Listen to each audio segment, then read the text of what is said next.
Hello and welcome back to another episode of the Neurodivergent Connection, formerly known as Inside the Asperger Studios. Today's guest has spent 30 years navigating disability with what they call neurospiciness across the military, entrepreneurship, and non-for-profit work. And instead of asking the world to slow down, they decided to build something that helps neurodivergent people train for it. So sit back, relax, and grab your favorite beverage, and let's learn more about them. See you there, everybody. I wanna believe in the truth, but only see what I'm shown. Got the freedom to choose, but can't decide on my own. Follow what the group is thinking, bottle up my intuition till it's popping up. Hello and welcome back to another episode of the Neurodivergent Connection. I'm joined again with Shannon Dobbs. Welcome back to the show, Shannon. Thanks for having me on, Reed. So why don't we refresh people a little bit? Tell us a little bit about yourself and we'll get going from where we left off. Okay, the short version is that I'm retired. I am a designated disabled person who spent a lot of time in small business entrepreneurism after the military service in the 90s. And for the last decade or so, I've been essentially volunteering my time as a retiree to helping to understand and define solutions for climate change through food system support and reforms and basically creating capacities and systems that communities control that empower them to be able to do the things that we need to do with our food system, on the kind of on the back end. We have a linear system where everything comes in and then it just constipates because we don't have any place to put it. Now, when we last talked, you talked about this whole AI thing you're working on where people you put it on and it automatically gives you all the information you need for whatever job you're doing. Mhm. How is that coming along?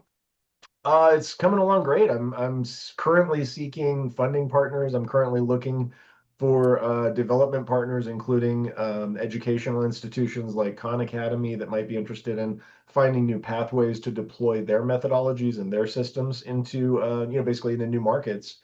And what's interesting is those goggles that I described to you are just one of many different deployments. So you can have the same system on a tablet out in Hmm. the field. You can have it, wearable version. You can have it up in a screen in a classroom and have individual, workstations where people can kind of be interactive through the system. But the design, the really focus of it is it flips education around instead of just stuffing you full of all of this information and here's 16 years of crap that we got to throw into you just in case you might need it for a job 20 years down the line. We're flipping that around and saying, well, what you need is advanced and specialized skill sets just in Yeah. time. And so if we can provide that where you've got, essentially an AI that's got a library of skill sets that it can bring down to deploy on specific things that we need to do, you've then created a vocational pathway where people are learning in real time as they're doing. And so this is in the Army, in the military, we call this a live fire exercise. You do a training exercise, you go through hey, this is the steps, you kind of get your muscle memory going a little bit, and then you go out and you coordinate it with other units and other things going on, and you keep getting more and more complex, and you keep adding more and more units and groups into here until you've got kind of a theater staging exercise. And that's the type of training that we're bringing to the fore to really take advantage of the fact that we've now come into a time in the world where we can now communicate directly with our computers without having to go through somebody that's got an expertise in some different language. And that's the key. That's the key thing that really helps with the ADHD and autism community because now we can not only speak in our own natural language, but in our own lived perspective. And we can say, hey, this is something that I don't understand. Help me understand it. And the AI has enough of your context and your like digital mapping of who you are that it can say, okay, this is how you need to receive this information that's going to make sense. So that's kind of why I developed this as a neurodivergence scaffolding, kind of an executive function scaffold. Basically, what you're talking about is what's been going on right now with augmented reality. Basically, taking the goggles or the tablet and saying, okay, let's put information in front of you, but not block your vision so you Yeah, can actually read what you're doing, but nailed still it. see what you're doing. And you can also tell it, okay, put the information off to the side so I can look straight on without any instructions. And you can glance to the side and just read through the information. Yeah, I That's did a fabulous because yeah. when you're doing something, You don't want any obstructions, but you got the information right there at your hand. And if Right. it's tied to your phone as well, you can pull up your phone and go, okay, I'm working on this piece. Give me information on this and what it needs to take it apart, what I need to troubleshoot it. And then it's boom, boom, boom. Yep. You're Yeah. almost resolving a huge workforce issue of people who don't have, it's going to come down to the point where you don't need a degree to get a job to do something if you have these tools. It's actually even bigger than that. So this is designed around our specific needs and our specific, our capacities, our worldview, our perspectives, our function is all just slightly different from, maybe just a little slide to the left from how the majority of the population thinks. And so this being designed specifically to support our capacities, which might be variable. We might not have any spoons today to really even get out of bed, much less, accomplish some sort of thing that we're supposed to do in a productivity sphere. And that's uncomfortable, when you get these like corporate mismatches between what you're expected to do and what you're actually capable of doing.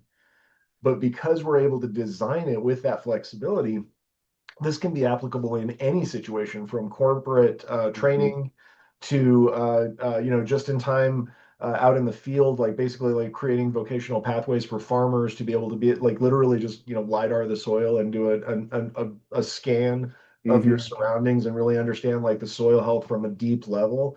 And a lot of this came from my background, not in like financial architecture or even in computer coding, but in signal. My third job in the Army was satellite operations.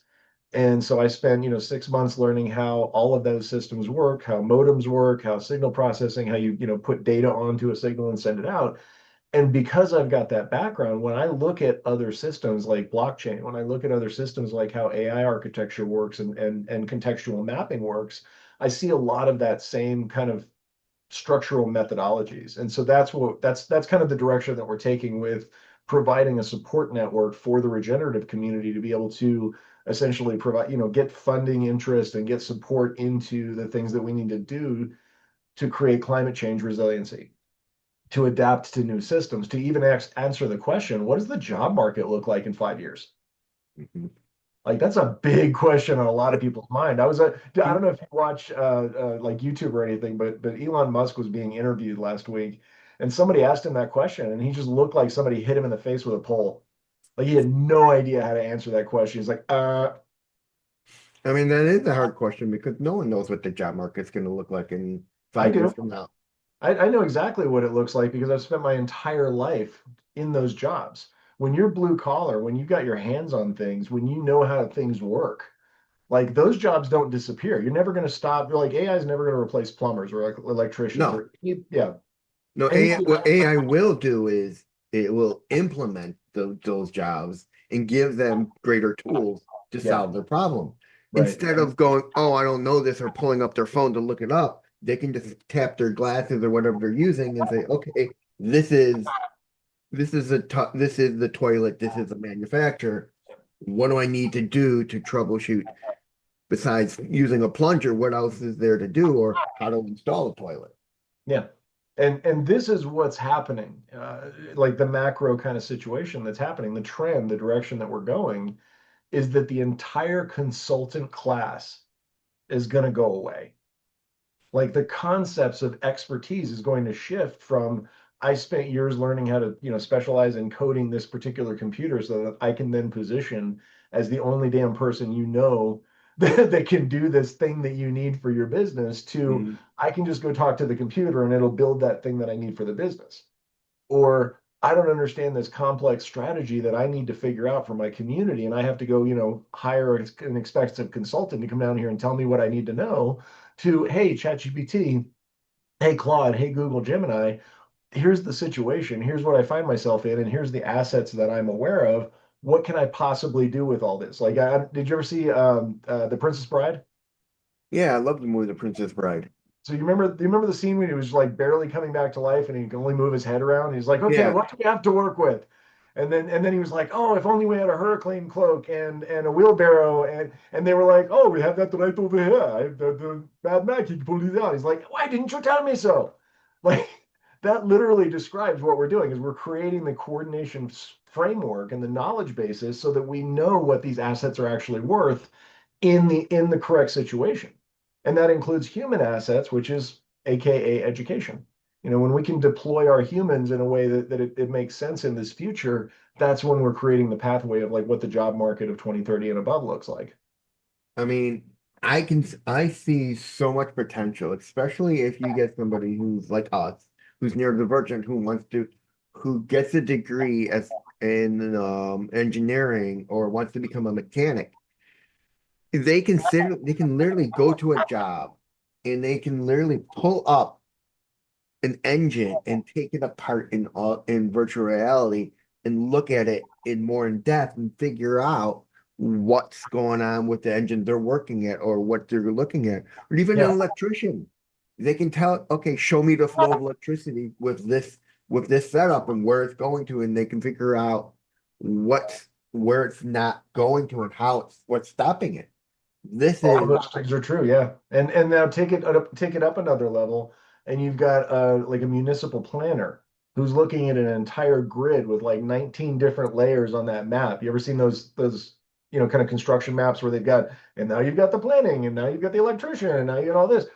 And then having an AI to be able to instantly understand the complexities and the interactions of all 19 of those layers from a regenerative standpoint through a regenerative lens and being able to tie in like these are the proven strategies on the other side of the world that can actually solve for the challenge that you're dealing with. Like that's where we're going with it is it goes into all of the layers fractally. So if you're looking at backyard coordination, you're looking at systems that help neighbors be able to, share produce with neighbors, or for a church to be able to loan out their convention hall for an afternoon for a fundraiser, or for like you can start to see like there's a freaking Kiwanis down the street that's got a commercial kitchen that's not open at night. And so some volunteers can come in and collect hot food and when the restaurants close and go over and blast chill it. Now they can distribute it, that weekend to other families. So those type of coordinations happen at that level. And then you take it all the way up to bioregional level, where you've got cities and municipalities coordinating with farmers, coordinating with ranchers. Like that's when you start seeing where the educational systems can really fractalize. Now let's go back a little bit. Okay. When did this idea become the spark? When did it like that aha moment goes, I need to do this. I need to develop this. So, okay, there's two. Okay, so there's two. Okay, I'm going to tell you exactly when it was. In I want to say 2014, might have been early 2015, I came across an article in the Reno News and Review where the mayor of Reno was quoted as asking, why can't we get a grocery store in downtown? And I was running my nightclubs in downtown, and I had been there for almost a decade at that point, and I knew that market really well. And I wasn't aware that the last grocery store in downtown Reno was from 1987 when a casino knocked it down. No. And so I really got interested is like, well, that seems like a weird question. Like, why is retail so complicated?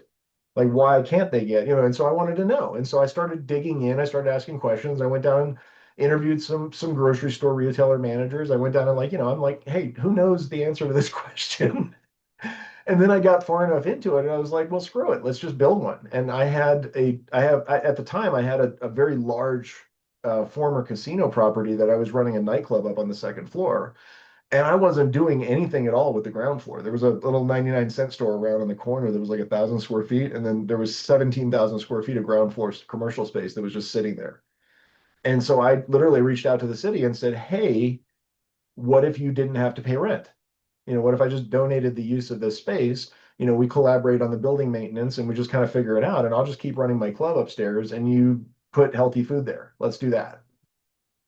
And that was when I found out that the community leaders didn't actually want to solve these problems because the mayor's actual aim with this or apparent aim was just to attract like a Trader Joe's to come downtown.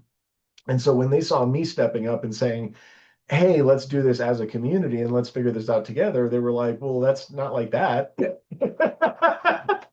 like, well, we don't want to do it like that.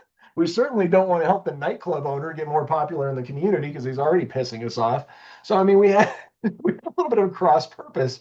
And so they said, no, we're not going to do it. And so then I went over to the nonprofits and I said, listen, I got 17,000 square feet of prime ground floor real estate that I am willing to donate the use of to your organization if you get together with some other organizations and let's do this.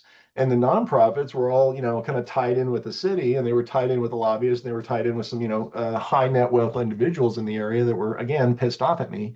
And so that ended up turning into a thing where nobody in the area would be like willing to actually support this community food situation and actually getting healthy food downtown. And here's where it really started to piss me off is because I actually created a grocery model that would cash flow in downtown. I used my experience in that market to say, okay, this is how I would run this store. And I Mhm. built out a fully functional market. And when we tried to build it anyway, and I actually got a lease signed with a commercial property owner across town for 1,000 square feet, after I reverse engineered the grocery model and created a model that would actually cash flow in that environment, we got stepped on hard. And so that's really should have been the end of it. But because I've got a punk rock background and because I don't like authority figures and because I'm ADHD divergent and because of whatever reason you want, instead of just, quietly going back and saying, sorry about that, I just threw both fingers in the air and said, screw you guys. I'm going to go find someplace where we do want to do this. And that's essentially the start of a decade-long journey that's ended up in, now having a very deep understanding of the food system, now having a deeper understanding of who I should be talking to and who basically doesn't want to have this conversation or maybe even sees this whole situation as a competitive threat.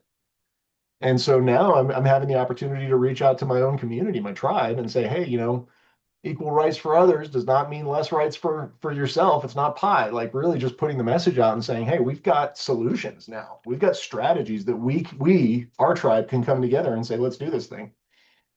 Now let's talk a little bit about you. Okay. You are neurodivergent. You have a autism and ADHD. At one point, did that Don't stop become, huh? I don't know about autism. I'm definitely ADHD, and I have a head trauma that ex greatly exacerbated the ADHD symptoms. Extreme executive dysfunction, extreme focus challenges. I haven't lost any of my IQ though. I'm still smart, and I have all of the like positive benefits of ADHD that I'm able to pattern match. I connect dots very easily. I'm able to think on multiple stratum simultaneously, and so it's a mixed bag. Right. At what point did having ADHD become something you design around? I first became aware that I even had ADHD in 2008 when I had to go to the doctor because I was back in college after having been a dropout the first time around. And I was like, listen, I'm really struggling. And so she kind of asked me a bunch of questions and said, yeah, you got ADHD. And so I had to start researching, figuring that out. And I had already been an advocate for myself in the VA system for, 15 years. And I was, very fluent in bureaucratic dysfunction and administrative bloat and all the crazy stuff that we have to deal with as vets. And so that, I basically just folded that into my self-advocacy and said, okay, now we're talking about this too.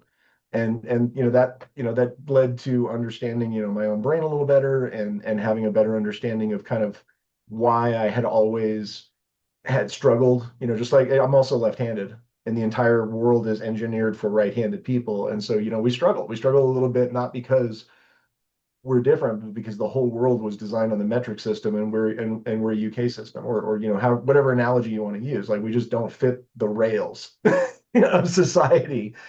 And so, that's kind of come forward into like I've figured things out, in my life. I've been able to figure out my own, around my own disabilities. I've been able to automate my finances to the point where, my bills are auto paid. I've been able to, kind of get systems in place so that I'm not constantly having to carry that cognitive load. And now what I'm doing is extrapolating that out to systemic level situations.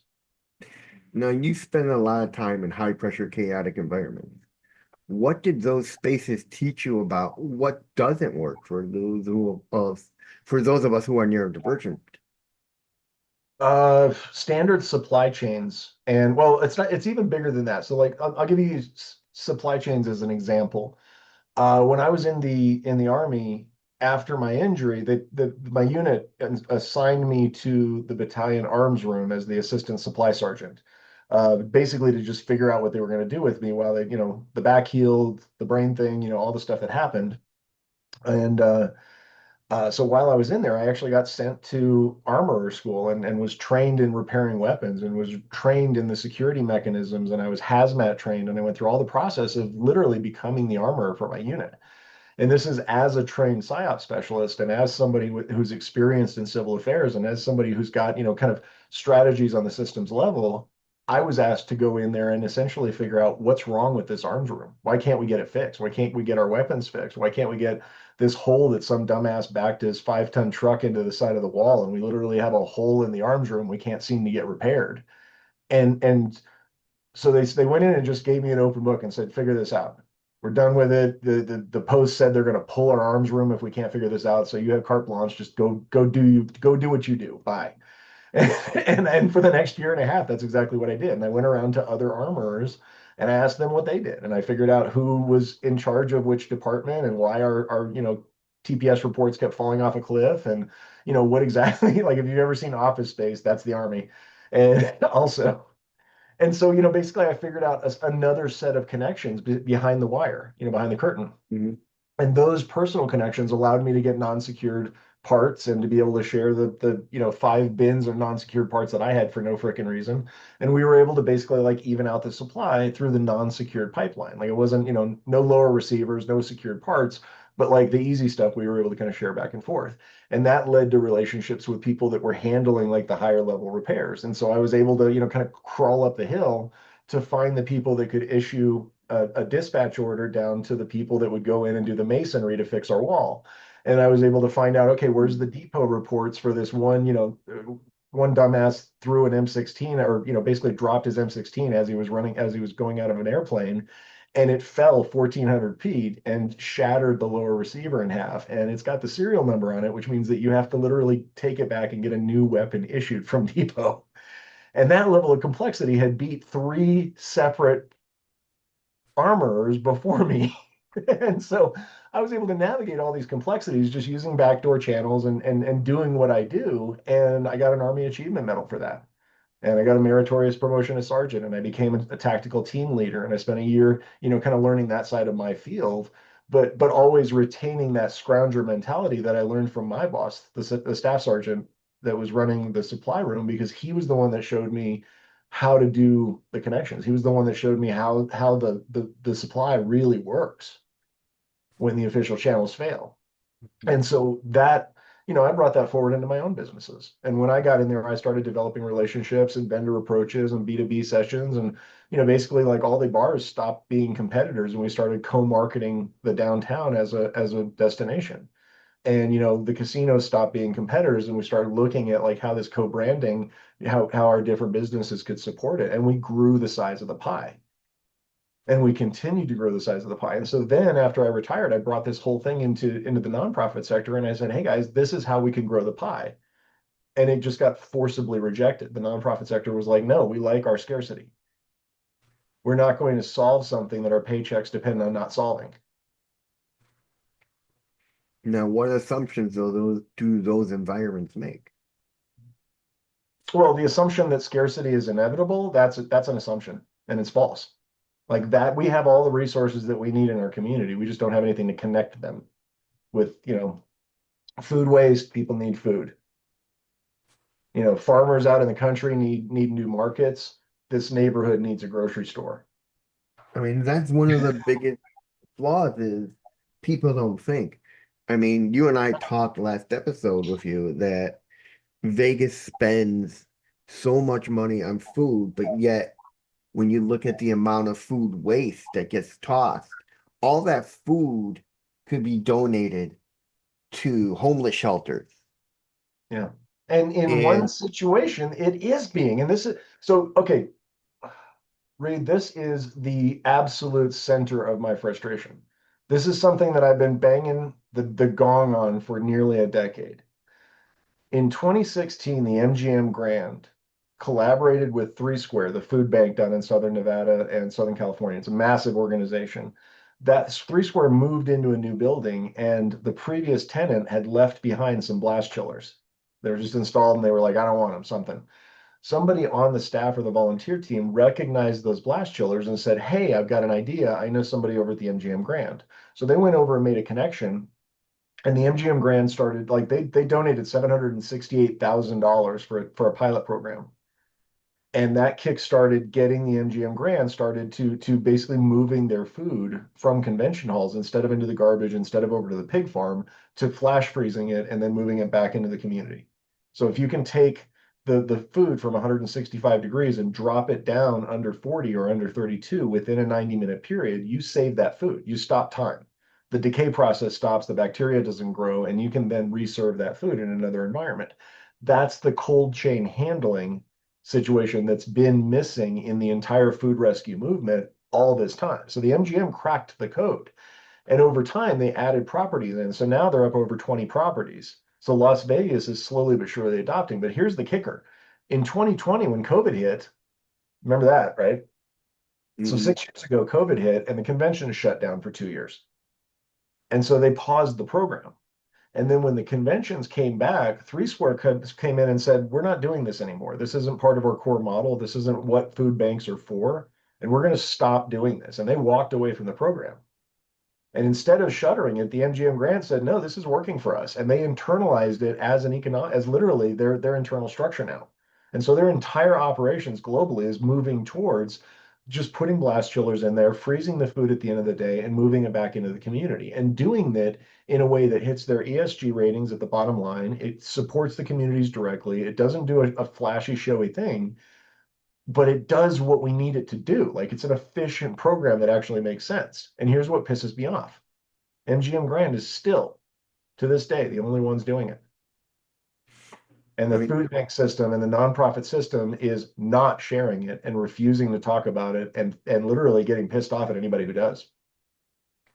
So MGM doesn't want to share. No, MGM absolutely wants to share it. They shared their logic models with me when I asked for it. I literally have their logic models. I mean, I got it from the Three Square side, but I have the press release that MGM Grand put out last year when they celebrated 5 million meals rescued. We have the news reports from 2018 and 2019 where they were, shouting about it. Like, they're still talking about it. This is literally one of the crown jewels of their ESG platform when they talk to their shareholders. This is the thing that they say, we have done this that no other organization in the world has done, and and look what we're accomplishing. So yeah, nobody's trying to hide this on the for-profit side, but the nonprofits are looking at this and they're like, shit, we can't do this. And if we support this, this is going to literally bleed energy from the donations that we need to survive. And so because of that, it ends up turning into a conflicting situation within the nonprofit sector. Crazy. Why haven't the other hotels just picked up on this and decided to run with it? Well, it's just lack of understanding. So I'll give you an example. When I've got this guy down in Trinidad and Tobago, and he's a friend of one of the board members of the nonprofit organization that I run, Regenerative Impact Alliance, RIA.org. Got to throw the plug in. So Lionel is running a mulching company, and he's also an educator. He's a high school teacher. Yeah, I think high school. And so he's connected with youth groups all over the island, everything like that. So I wrote a couple of articles to literally describe what I'm talking about, what they did in MGM Grand and what they did in Las Vegas to the folks down in the Caribbean island. And I had to do it as a science fiction story because we had to literally visualize this because nobody has a frame of reference for what this means in their context. So think about these blast chillers. All right, so now MGM Grand's proven this in Las Vegas. We've got convention meals handled. Now look down in Trinidad. It's an island. It's got resorts everywhere. It's got cruise ships coming in every single day. Every single one of them has buffet-style food delivery services. Every single one of them throws food away at the end of the day. If we install a blast chiller into each resort at the buffet, they got the buffet ancillary kitchens, just put it in there and be like, hey, the last thing we do at the end of the day, anything that doesn't go to the front of the line, anything that a customer doesn't touch, we slot it into the blast chiller, we freeze it, and then we call the local community group and say, hey, pick this up in the morning. And then they close the kitchen just as they normally would, and it just does its job and it cycles through. The next morning they walk in and they've got hotel pans filled to the top. They walk them in tray by tray, and you can put like 9, 10, 11 trays in, the really big ones. And at the end of the day, all of the food just gets picked up and redistributed into the community. Maybe you got a freezer, maybe you're reapportioning it, maybe you don't even freeze it. Maybe you take it down to refrigerated, and then you take the fried chicken and you take the green beans and you take the mashed potatoes and you put them into meals and just send them straight home to families. Or you take it as the hotel pan and you just reheat it up over at the Sunday dinner at the church. Or you repackage it as grab and go and you drop it off at the corner store for somebody to buy. Mhm. Or you put it in a food truck and take it over to the ballpark. Like that's the flexibility is once you stop time, once you stop the process of bacterial growth and you satisfy the health department, that satisfies the corporation. Once the health department and the corporation are satisfied, now you have a vendor relationship. Now you're just saying, hey, this is a business to business thing. You're gonna pay me less than you would pay to throw it away, and I'm gonna haul this stuff away for you. It changes the whole game. I mean, that's just amazing. I mean, because it would save restaurants a lot of grief because how Yeah. many times has someone walked into a restaurant and an order gets sent back because it's not cooked right or something, or they want it differently? You don't have to toss that out anymore. You freeze dry it or whatever, and Dude, I mean, think about it this way. How many kitchen managers have literally cried themselves to sleep tonight after throwing away 50 trays of perfectly cooked chicken marsala? yeah, you throw it into a flash freezer and boom, you got Yeah, meals you can donate to whoever you want. yeah. And you don't even Create have to grab like, and grow for the next day. And then you can say, hey, you cut that price in half. You call it a grab and go for anyone who wants a quick meal in the morning or something. exactly. Or you give it to the locals or anyone else and say, hey, we'll sell you these meals for half the price or donate them to you. And you got meals ready to go. One, two, three. You're Now not imagine wasting taking food. that. Yeah, now imagine taking that idea, which is by itself, it's an amazing situation, right? Now put that into, okay, so you're familiar, you've been into a restaurant, right? Yeah. Have you ever peeked behind the kitchen in a restaurant? You ever seen the I've stainless steel? worked in a restaurant. My brother's owned a restaurant. All right, cool. He's owned a restaurant, so I know what it's like in the back. Okay, so you and I are speaking the exact same language because I'm a former serve safe kitchen manager. I used to run my own restaurants, like inside the nightclubs. So because we have a shared language, imagine this. You got the dead restaurant space on the corner in the area that needs the grocery store. You go in there, you retool the commercial kitchen into a last mile food rescue location that's got a couple of blast chillers in there. And then you just engage the volunteer corps in the community to go out to all the different restaurants, the hospitals, the schools, every place that's running buffet style, bring it all back to the central location, right? Hmm. Then you take about half to, depending on the size of the restaurant, I'd go for Mexican style because it's all like spread out hacienda. But you just take out like half of the seating area and replace it with a grocery store. So now you're using that space for shelving. You get refrigeration around the outside. You're focusing on dry goods and commodity products that are package free, the type of stuff restaurant chefs use because we know food. And then Yeah. you wrap that with a SNAP Ed style education program so that people understand how to start using healthy whole food. And you don't put any Hmm. brands in the store at all. You literally disconnect from the global supply chain and engage the regional farming community directly. And then for anything that's not available regionally, we've got US Foods. And Yeah, I here's mean, something. we have a restaurant kind of like that here in the neighborhood. Okay, Sort of. Not with the flash freezers, but it's a restaurant within a grocery store. perfect. Yeah. So then, And yeah, we then understand the model. Yeah. and then in the back, you have where you can walk up and you can say, I want a sandwich. Yeah. And they'll make you a fresh sandwich. Yeah. The other way I They're like to show this is imagine your big giant supermarket, right? 40,000 yeah, square feet of everything you could possibly imagine. Now take the deli section and the dry goods bulk section out of the restaurant and or excuse me, out of the supermarket and put that in the restaurant. Just those two components. And then just add fresh fruits and vegetables. You got a store that is anti-fragile. It works at the community yeah, scale. It doesn't throw a bunch of food away because dry goods don't expire.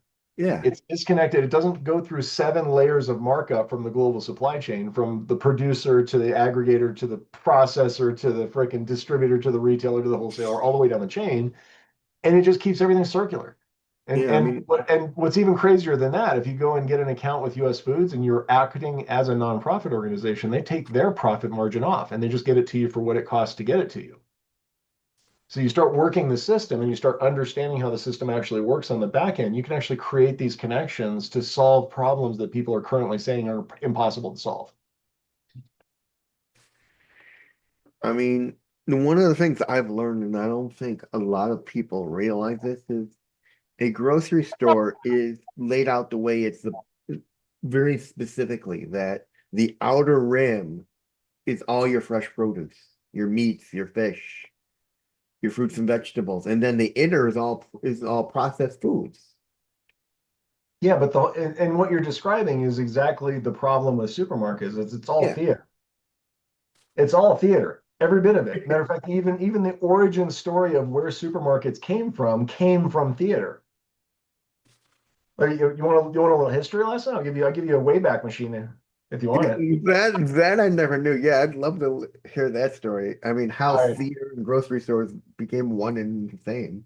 Yeah, how deep does the rabbit hole actually go? So in 1930, way back in 1930, so almost 100 years ago, a decision was made by the US government in the form of the USDA to create a new model of grocery store that was designed to showcase the agricultural might of the United States on television.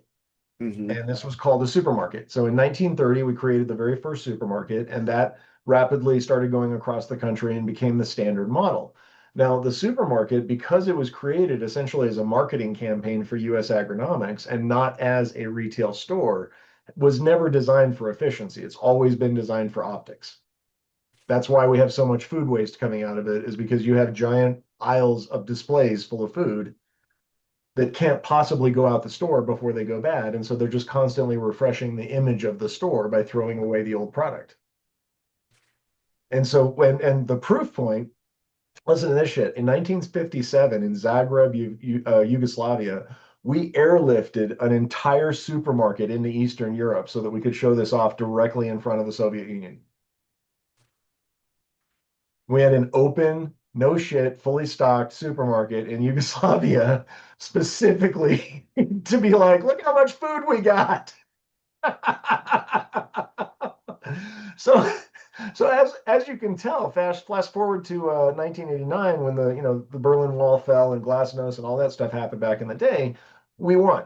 We proved our point. We figured things out. Like we were able to successfully make the case that our system made more sense, that it was able to serve the community better. And so we basically kind of won that ideological war that's been going on since the 1930s and even before. But the question now is, at what cost have we won that war? Because now we're in that unipolar situation where there's no enemy, and yet we continue to go down this path and we continue to create this profligate waste because all of us have forgotten why we did it in the first place, or most of us. I mean, that's amazing. And I mean, what we were talking about, I mean, grocery stores almost follow that same premise of anything that's old, that's near its end date, they can literally donate to I food mean, banks, only if to, it fits on a pallet, though. If it doesn't fit on a pallet, they won't do it. That's literally the problem. Is it's aware. So food banks are at their essence, at their core, and this is where the challenge came in Las Vegas. Food banks are warehousing distribution organizations. That's what they do. If it does not fit on a pallet, they can't do it. And so when they started this experiment back in 2015, 2016, this was something that was completely outside of their business model. And they were going down with volunteers. They had 20 volunteers with long-handled spoons and like to-go containers going in and scooping out the buffet and running it back over there when they were first starting this thing. And then they finally figured out when they got their sixth property that already had a blast chiller in the kitchen, and the kitchen manager's looking like, "Are you crazy? Where's the Venetian? We will freeze it for you and call you when it's ready to pick up." I'm pretending that they were French. Anyway, so like once they figured that out, I was like, oh duh, let's put the freezing equipment on site and then just let the kitchen staff do what they do and just turn it into a node in the SOP. It just becomes step 6 in the 6-step process, right? So once they figured that out, it rapidly expanded through the rest of their properties. because now you're not going volunteer heavy. You're not depending on timing. You're not trying to sync the volunteers with the end of the convention. Like it completely takes them out of the need to coordinate and Mhm. creates an asynchronous coordination environment. And that's the secret. Let's talk a little bit about vocational training for a minute. Okay. When you think about vocational training, what does meaningful work actually represent for those who are neurodivergent? So imagine what I just said as a course. Hmm. Imagine everything that I just said is like, okay, now the kitchen manager is doing a blast chilling process for reclamation of end of life food, right? Hmm. And now the receiving organization is doing the distribution. They're picking it up. They're logging the temperature of the food when they pick it up. So you got a cold chain of command going through here. So you're learning cold chain of command. You're learning food safety. You're learning HACCP. You're learning all of these different things that are important for corporations and for companies to know that you know, right?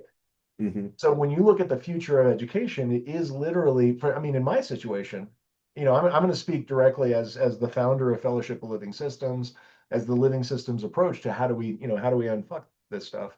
Excuse me, is we need to put it together as a business model. And so what I'm doing is I'm headquartering in a rural capacity, right to farm state or right to farm county, aiming it at the Denver metro area and saying, hey, individual business, hey, municipal department, hey, agency over here that's got a discretionary budget, let's make a connection and I will haul away your waste for less than you're currently paying it for. And instead of putting it in the landfill, I'm going to freeze it and we're going to go through this process. And anything that we don't catch, we're going to send it over here and turn it into topsoil amendments for the Hmm. farms. And so the vocational process is the revenue producing model. And the revenue producing model is also a vocational pathway into the industry that we're creating. The thing that a lot of people don't understand is that we can't just go and make jobs in the existing industries. Like that's not where we fit, right? That's not where we align. Where we align is on creating industries that make sense to us and developing pathways where we're taking all of this crazy stuff that's happening because the conventional system operates linearly, and we're saying, well, what if we put a J-turn at the end of this and put this right back into the system? And what if we put it through a processing capacity that adds value to where when we reinsert it, it's worth more than when we got it? That's what I see. And that's what I see those of us being in the neurodivergent community really understanding in a way that the default community just doesn't, and just it's going to struggle. We are in many ways, and the way our evolutionary pathway is developed is we are the bleeding edge of our society. We are the folks that take the risk. We are the folks that ask the questions that nobody else wants to ask. We're the folks that don't assume everything around us is the norm. And that's our superpower. Now, what gets lost when we treat the employment as the only outcome? Well, that's our current system. Our current system is set up where the student is the product. And so by stepping away from that and making the student an integrated part of the whole, we step away from the linear system entirely. We focus on the object, on the product, on the service, on the thing that we're doing, on the relationships we're building, and then we provide pathways for people to do those things while also creating systems that track them and turn them into a living resume. So instead of having a sheet, your little JD job description sheet, whatever that you send into 100 different places to get, all your rejections, instead you've got a living kind of like in your wallet. And are you familiar with blockchain and the wallet system? Yeah. Okay. So yeah, if you got in your wallet that you've got certifications that said, yeah, I've rescued 5,000 pounds. Here's my HACCP certification. Here's my qualifications for doing this, that, and the other. And oh, by the way, here's the teams that I led, and here's the coordinations that I methodology, and here's my innovations, and here's this is logged. And oh, by the way, I was a part of this group. Like that's when we start having a different sort of conversation with employers. That's when we start moving past their broken algorithms to have real conversations with the leadership that wants to do the things that HR doesn't understand how to get them. And again, I'm a business owner. Yeah. I'm literally building the systems that I wished I'd had when I was running my businesses. Now, what does dignity look like in this context? It's first and foremost. It's dignity is wrapped in all of it, because if you're doing something worthwhile, something you believe in, something that you value, and that's something that you know you can go and you can brag home to your grandparents or your grandkids about at the end of the night or at the end of your life and say, I was part of this. Hmm. Like, that's dignity. If you Yeah. know that you're building something that your community is going to continue to not only enjoy but control forever, when you know that it's not extractive, when you know that some distant corporation isn't going to be sucking the life out of your community, Hmm. that's real. That's real. That's it. So yeah, dignity for me is everything, and this is how, again, this is how I ran all my businesses. We were all kind of rowing the little boat Hmm. together, and trying to raise the tide so that all the ships around us could be up there too. Now, what do employers still misunderstand about readiness and capability? Uh, it's so what it is, and this is something I just wrote an article about this week, is rigid systems collapse under pressure. Mm. So that's kind of, this is a physics thing, but it also applies in economics. It also applies in jobs, especially when you're dealing with the assumption in our society that the unit that you're plugging into that job slot is always at 100 capacity. So we have no flexibility in our system for people who might be operating at 50% capacity one day, or who might have, a kid that's sick that they have to go deal with, or that, like any number of things have up, and our system is not prepared to be able to flex with those conditions of reality. And so they try and force us into these boxes and into these systems, and something always breaks, either burnout the people or the system collapses because they're pushing the people too hard. And you see that, in lots of major distribution organizations these days, where the corporations kind of have efficiency as their only mindset, and they don't take into account the people that are actually working there. And so what a healthy ecosystem really looks like is something that's balanced along multiple pathways of what I call tensegrity. And this is a term that was coined by Buckminster Fuller back in the 1950s, I want to say, where he talked about how if you have solid points of contact, points of connection, and then you stretch them between cables, the tension between the cables, the tensegrity, is what actually holds Mhm. the system together. And the difference is that if you punch a wall, all of the energy is going to hit that point of impact, and you're going to crack that wall or your fist. And if and if you punch a web, it's going to dance. It's going to distribute that energy throughout the web, and then it's going to reform and come back in, and you won't have damaged anything.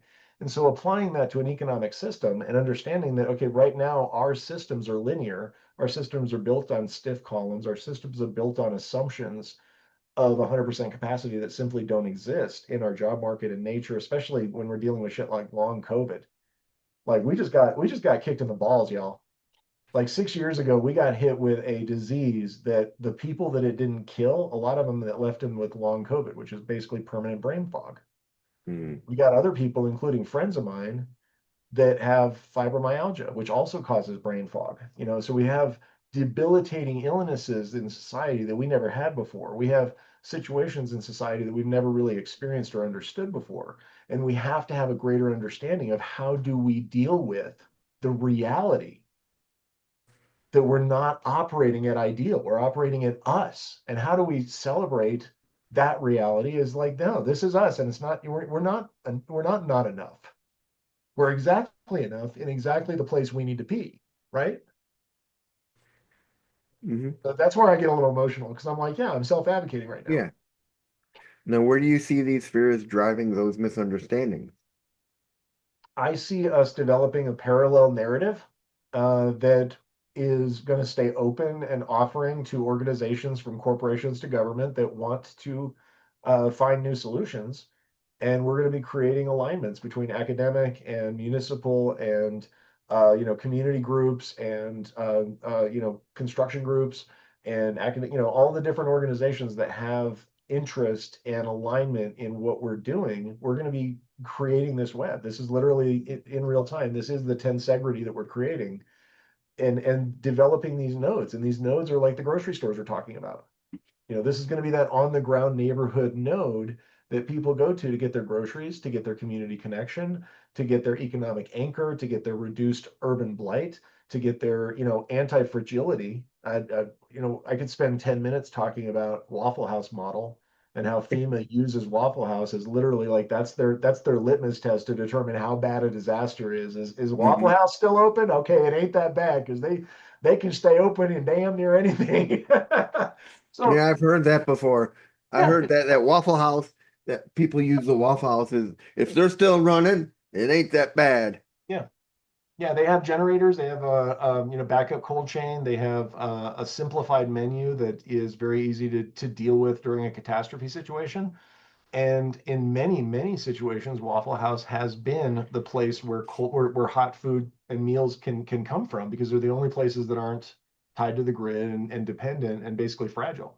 And Mm. so the wake up call for me was World Central Kitchen and Chef Jose Andres. He was famous for going down to Hurricane Maria in Puerto Rico, and FEMA locked the door on him. And so he went around back to the kitchen, found a door that was propped open, went inside, found the kitchen manager, and started putting together relationships with the vendors and the places that had supplies to get food in there and start cooking. And they started cooking meals, and the government got pissed at him because they were like, "Well, you haven't signed your form in triplicate yet. What are you doing?" And he's like, "Well, you guys, let me know when you get your shit figured out. I'm going to go talk to these guys over here." And he started developing relationships, and he went across the island and he found more places, and he went through this, and he fed millions of people on this island right through the middle of government inefficiency, right through dysfunction, right through the fact that, our president was lobbing fucking toilet paper at people. All that shit that was going on, he went through there and he solved the challenge and he fed people and nobody starved. And now that organization that he started, World Central Kitchen, is doing disaster relief in Ukraine and in Philippines and all over the world. And they've expanded that program. So we have a model. We have a perfect model already that's in existence, that's been operating, that we all know what it does. What we're doing is applying that to preventative measures. We're saying, hey, let's build the Waffle House so that when the grid goes down, you don't have to come in and do disaster relief. We're the people you'll call. And then we've got the relationships, and this is how we're going to spread out the net, and this is how we're going to solve whatever the hell comes down the pipe. And that's, that could be gas shortage, it could be a hurricane, it could be doesn't matter what it is. By building towards anti-fragility, by building towards community resilience and community adaptation strategy and capacity, we create the situation that's going to allow us to face the future and to teach our communities how to get in, basically create careers of their own that are going to be facing the future too. Now, let's talk a little bit about you before we end this. After 30 years of navigating disability and neurospiciness, what have you learned about resilience that surprised you? The communities that I support have incredibly deep knowledge and understanding of their own lived experience and their own capacities. They know who to call. They know where the resources are. They know what's going on in their communities. They know everything they need to get to know. The only thing that they don't have is access to the capital structure that will allow them to scale to meet the need. So by leaning into community expertise and community wisdom and deep community roots and really empowering that capacity, that's how we create the type of resiliency that we need, because we can focus on just the absolute understanding that the people who live in that world they're the experts. And this is something that our system does not do. Our expertise is shrouded in a PhD. It's Hmm. shrouded in, what books have you written? How high are you on the New York Times bestseller list? Like we have an ego-based society, and what we're trying to move towards and what we have to move towards, because we're in a situation right now, we're at a tipping point. We are at a tipping point where we either do something to figure our shit out or we're going to make ourselves extinct. Mama Earth is going to be just fine. She'll just be fine. She'll shake us off like fleas. But we are in a position right now where we have to prove to ourselves and to the universe that we deserve to continue to exist. And the only way we're going to be able to do that is if we don't self-destruct. And the only way we're going to avoid self-destructing is if we figure out a way to take these systems that we've created over a century ago and make them work for us today. Because we can't fight them. The systems are the systems. There is no other system at this point. And so what we need to do is just make the system more efficient and help the different parts of it to understand each other better. What do people get wrong about resilience, though? They believe that resilience is equal to toughness. People think we have a here in the United States we have a myth of self-sufficiency, of independent spirit, of adventure, traveling off into the wilderness and bringing back the gold and all that crap. Like that's our myth.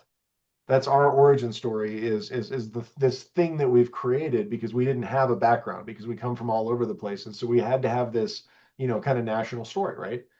Mhm. And so American exceptionalism is well known, and unfortunately, it's also infected the rest of the world to some extent. I look at other systems like up in Africa, they've got systems called Harambe, which is we're all in this together, and Ubuntu, which is I am because we are. And these systems, in a lot of ways, are healthier. And they've even got systems like Moeria reputation systems that have literally existed for thousands of years to help villages that had no concept of money or financial transactions to be able to support each other in times of need. These systems have been around forever. And a lot of what we need to do is really kind of step away from this idea that resiliency equals toughness. Because again, the harder you make that column, it's not going to keep it from snapping when you get a side shear in. We need to start looking at our systems as a living system, as tension, as a spider's web, as relationships, where the strength of the cable, not the strength of the column, is the thing that's important. And What does it that little look like? connection point right at the node. Now, what does it look like day to day? Say it again. What does it look like day to day, though? Day to day, it looks like, kind of, we were talking about the blast chiller. So that's a perfect scenario. Let's say you've got a perfect example here in Denver. We've got a nonprofit organization called Consumption Literacy Project. It's headed by a lady named Dr. Austin Luce. She is the executive director and the founder. And she runs a volunteer crew of about 400 volunteers that cover urban gardens for 4 different locations around Eastern Denver, Aurora area. And her kind of the big theory of change of Consumption Literacy Project is we need to teach our communities about consumption. We need to increase our literacy about what consumption actually means, and then we need to really focus on upcycling and how can we reduce our kind of like our impact on our communities and on the area around us, and how do we extrapolate that out into larger and larger things. So we are massively values aligned, and we've been in close conversations. And there's a church down in her community that it has stepped up and expressed willingness to host a blast chiller. And so we're crowdfunding for that right now. And a day to day really looks like support for crowdfundings to get the equipment in place. And then you're looking at just setting up a simple calendar where you've got, let's say, 10 or 20 or 24 different locations that the volunteers reach out to, form relationships with, set up a simple SOP. And then, hey, when you guys are closing at like 10 o'clock, 11 o'clock at night, if you have extra food, if you have, whatever, give us a call. We're going to send some volunteers around. We're going to go pick it up. And then we're going to bring it back to our central location. We're going to have a little late night party. We're going to slot it in there, push start. Everybody comes back the next morning. There's food and it's frozen and it's ready to go. So No. this is the day by day, same thing with humus oil. We haven't talked about humus oil in a while, and I want to plug this. We now have a bacteria that has been around for over 30 years that the composting industry is blocking because they see a competitive threat with their other operations. This stuff grows water in soil using bacterial photosynthesis, and it will turn everything from tree slash to cow manure to food waste to grass clippings to like coconut shells and husks, like anything organic. It'll turn into a high quality topsoil that inoculates the land with the same properties. And literally, did I mention grows water? Yes. So think about the day to day on that. The fire department comes in and says, hey, I got 500, metric tons of fire slash that we just chopped down so that we can stop the fires. Can you guys do anything with it? And we send out a crew, like a big old roughneck crew with a bunch of tractors, and we shred the crap out of the trees and we inoculate it with this bacteria and we shove it into a pile and soak it and cover it with a tarp. And then we piss off. And 6 months later, we come back in with the same crew and we take all that dirt and we move it to the markets and we package it and we put it in and we send it back to the urban gardens to support Consumption Literacy Project. And we negotiate with the farmer that we left it on his land for 6 months, and he takes half of it for his fields. And we go, so that's what the day to day looks like. It looks like that relationship. It looks like, which day are you talking about? It looks Mhm. like which part of the day. Are we connecting during the day when we're being roughnecks out of the field, or are we connecting at night in the cafe that we're running where we can connect the farmers and the soil scientists and they can start talking shop? It looks like all of that. Mhm. All right. Now, if someone's listening and feeling overwhelmed by the world that wasn't built for them, what Yeah. would you want them to hear? Join us. You know, we're creating a space for all of us. You know, we have a platform called Go High Level, and I don't know if it's going to be the platform we use long term. Like we're kind of tech agnostic, and we get into a lot of stupid stuff. But right now we have this platform that is designed for the business world to create business structures for like business people to sell shit, right? And we're repurposing this as a movement space. And so we have these membership tiers, and the bottom tier, the entry tier, is absolutely free. And we're going to be collecting resources and connecting communities and creating this vibe and this tribe together. And then Mhm. we're going to give people that are interested and that are connected to certain groups, like, hey, you know, you're running a nonprofit and you want to know how to run a community grocery store as a nonprofit, like you might want to jump into this tier. And we're going to start sharing business models and deep strategy. And there's also going to be a middle tier right here, and that's going to be for crew. So if you want to volunteer, if you want to sweat equity this, if you want to help us build this from the ground up, this is going to be the place where we get to decide what this looks like. You know, so this is where we don't have to fit our square pegs into round holes anymore, and we get to build the odd-sized spots that actually fit us. And where can people learn more about you and your organization and everything else, and even want if they want to take part in helping out? So our website is ria.earth. That's RIA.EARTH, and that's short for Regenerative Impact Alliance. We are a US-based 501c3 nonprofit organization. My name is Shannon Dobbs, and my email address is shannon@ria.earth. And so that's the easiest way to get in touch with me. You can also go to our website. You can download. We have prospectus information. We've got projects that we're working on getting up on the website. So actually one of the biggest things that we need is somebody to come in and take us by the hand and take care of our tech. And so if you got any like Uber geeks out Mhm. there that feel more comfortable behind the computer screen, again, we've got places for you. We need the help of everybody to come in. This is a big project. And finally, I just want to say what I'm taking from all this conversation we just had is the world doesn't just have to get quieter for neurodivergent people to belong, but we do deserve tools that help us meet in our own terms. Thank you for sharing not just what you're building, but the lived experience that led you here. Thank you, My, Shannon. my absolute pleasure, reading. So much fun talking to you every time. Let's do this again. And I'm Reed Miles. That was Shannon Dobbs, and I'll see you in the next one, everybody. Thank you, Shannon.